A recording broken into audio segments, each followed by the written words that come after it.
2500 ரூபா நான் தருவேன்னு சொல்லி ஒரு திட்டம் சொல்லியிருக்கிறாரு.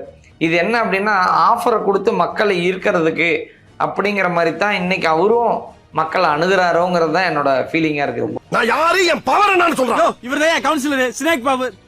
ஒரு டயலாக் ஒன்று உண்டு ஒரு சினிமாவில் பார்த்தீங்கன்னா, ஒருத்தவனை வந்து ஏமாத்தணும்னா சிம்பிளா அவனோட ஆசைகளை தூண்டணும்னு சொல்லி அடிப்படை ஆசைகளை தூண்டணும். ஆசையை எப்படி தூண்டுவாங்க எப்படின்னா, உனக்கு 2000 ரூபா தரேன், 8000 ரூபா தரேன், மாதம் அந்த பெண்களுக்கு 2000 ரூபானா ஓகே, நமக்கு வந்து இந்த மாதம் கேஸ் செலவுக்கு ஆச்சு. பெண்கள் வேற என்ன பண்ணுவாங்க பாவம். ஓகே, அந்த மாதிரி ஏழை மக்களை அவனை சொல்லி நிறுத்துங்களேன்டா. அவன் நிறுத்துற அந்த லூசுக்கு மட்டும் வந்துட்டே இருக்கான் வர நிறுத்துற அவனை வளைச்சி போடுறதுக்கு இந்த கட்சிகளா மும்முரமா இருந்து பண்ணும்போது, சரி இவராது வந்து எதையாவது உருப்படியா பண்ணுவாருன்னு நம்பிக்கிட்டு இருக்க மக்களுக்கு அதை ஏமாற்றம் பண்றாங்க பாருங்க. அதை விட மோசமான விஷயம் வந்து நிறைய மக்கள் நம்புறாங்க இன்னைக்கு வரைக்கும். சரி விஜய் வந்தா பரவாயில்ல, ஏதாவது ஒன்று எதையா பண்ணுவ நீ அப்படின்னு சொல்லியும் தொலைக்க மாட்டேங்கிறாப்ல. யார் இது? சித்தப்பு. நீங்க எப்போ வந்தீங்க?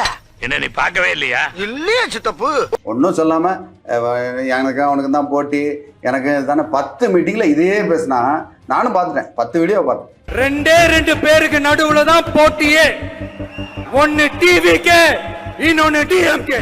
10 வீடியோலையும் சேம் அதே தான், வேற ஒண்ணுமே இல்ல. இந்த காணொலியை பார்க்குற விஜய் ரசிகர்களாவது யாராவது எங்க தலைவர் கொடுத்த பட்டியல் இதுதான்னு சொல்லி கொடுத்தா நமக்கும் நல்லா இருக்கும். யாராவது நீங்க பார்த்துருந்தீங்க அப்படின்னா அந்த பட்டியலை தயவு செஞ்சு லிஸ்ட் அவுட் பண்ணுங்க.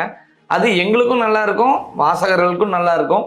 ஏன்னா ஒரே ஒரு சிந்தனையில பயணம் செஞ்சோம் அப்படின்னா வெற்றியை நோக்கி நகர முடியாது அப்படிங்கிறது தான். ஆனா இன்னொன்று நம்ம சொல்லி ஆகணும் சார்.